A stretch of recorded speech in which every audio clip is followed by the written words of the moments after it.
इस केस में मैं समझता हूं कि आपराधिक इतिहास में एक पहला केस है कि आरोपी कह रहा है कि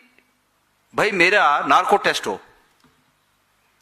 और सरकार न्यायालय में उस नार्को टेस्ट का विरोध कर रही है कि नहीं नहीं, आरोपी का नार्को टेस्ट नहीं होना चाहिए। मेरे पास ये कागजात जो हैं, ये न्यायालय की प्रोसीडिंग के उस समय के कागजात हैं जो किसी व्यक्ति ने सूचना अधिकार के तहत लिए होंगे। इसमें ये मामला सामने आया है, जब इसकी स्टडी की गई तो ये मामला सामने आया कि विवेचना के दौरान न्यायालय में जब ये केस चल रहा था, इसके दौरान जो आरोपी हैं उन आरोपियों ने कहा कि भाई उनका नार्को टेस्ट किया जाए, क्योंकि अगर पहले तो पुलिस फोर्स मतलब जो अभियोजक पक्ष होता है वो खुद ही भाई कोशिश करता है कि इसका नार्को टेस्ट हो, लेकिन सरकार के द्वारा, मतलब इसमें सरकार बनाम अभियुक्त है मामला, तो सरकार के द्वारा न्यायालय में ये दलीलें दी गई इसके हिसाब से कि साहब आरोपी जो कि करीब स्पष्ट है कि ये आरोपी हैं, अपराधी हैं, ये अपराध में संलिप्त हैं, इसलिए ये नार्को टेस्ट इसलिए करना चाहते हैं कि ये जांच को भटकाने की कोशिश कर रहे हैं, इसलिए इनका नार्को टेस्ट नहीं होना चाहिए। ये कौन कह रहा है? सरकारी पक्ष कह रहा है, सरकार कह रही है। इससे ये प्रतीत होता है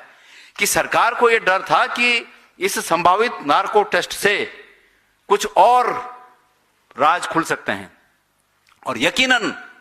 उनका यह विश्वास था, सरकार का विश्वास था कि इस नार्को टेस्ट से उनके नेताओं के नाम खुल सकते हैं, इसलिए अभियोजक पक्ष ने, सरकारी पक्ष ने यह नार्को टेस्ट नहीं होने दिया। इसके प्रमाण हैं, ये आपराधिक इतिहास में मैं समझता हूं कि रेयर केस होंगे ऐसे कि जो वो लोग कह रहे हैं कि हमारा करो नार्को टेस्ट, और ये जरूर है कि उन्होंने कुछ क्वेश्चन दिए थे कि इन क्वेश्चनों पे हमारा नार्को टेस्ट किया जाए, लेकिन पुलिस को और जो जांच एजेंसी है उनको तो ये करना चाहिए था कि समग्र बिंदुओं पर उनका नार्को टेस्ट हो और रिकॉर्डिंग हो, वीडियो रिकॉर्डिंग हो, क्या बोल रहे हैं वो न्यायालय के सामने आए, लेकिन सरकारी पक्ष ने इसका जमकर विरोध किया और उनका नार्को टेस्ट नहीं हो पाया। मैं ये कह रहा हूं कि कदम कदम पर सरकार इस जांच को भटकाने का काम कर रही है। अफसोस की बात है कि मुख्यमंत्री के ऐलान के बाद भी आज तक सीबीआई जांच का जो सच है कि भाई उसको सीबीआई जांच का सच मतलब जांच के लिए अभी प्रत्यावेदन दिया गया या नहीं दिया गया, यह भी अभी तक स्पष्ट नहीं है। इसलिए मैं चाहता हूं कि दिल्ली में आकर, मैं प्रेस वार्ता इसलिए कर रहा हूं कि दिल्ली से चलकर भारत के गृह मंत्री अभी 2 दिन हरिद्वार रहकर आए, लेकिन अफसोस की बात है कि गृह मंत्री जी ने उत्तराखंड की इस चिंता के प्रति बिल्कुल संवेदनशीलता नहीं दिखाई,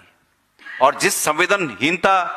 को दिखाकर वो वापस आ गए। मैं इसलिए दिल्ली चलकर आया हूं कि शायद वो उत्तराखंड की आवाज उत्तराखंड में रहकर भले न सुन पाए हों, लेकिन दिल्ली से आप लोगों के माध्यम से उत्तराखंड की आवाज सुने, और इसमें सीबीआई को कहें कि भाई आपके पास अगर प्रत्यावेदन आया है तो उस प्रत्यावेदन को आप उसके अनुसार कार्रवाई करें, और उस प्रत्यावेदन में जो जांच के बिंदु हैं वो क्या क्या हैं उसको भी सार्वजनिक किया जाए। एक और मांग मैं करता हूं कि इस केस में जो एसआईटी की हेड पुलिस अधिकारी थी, मैंने सुना वो पुलिस अधिकारी सीबीआई में डायरेक्टर हैं या किसी बड़े पद पर हैं, तो इसलिए यह भी उचित नहीं है कि जब तक अगर सीबीआई इस जांच को करे तो वो पुलिस अधिकारी उस जोन में भी, जिस जोन के अंतर्गत ये जांच हो रही है, उस जोन में रहें। इससे भी उनको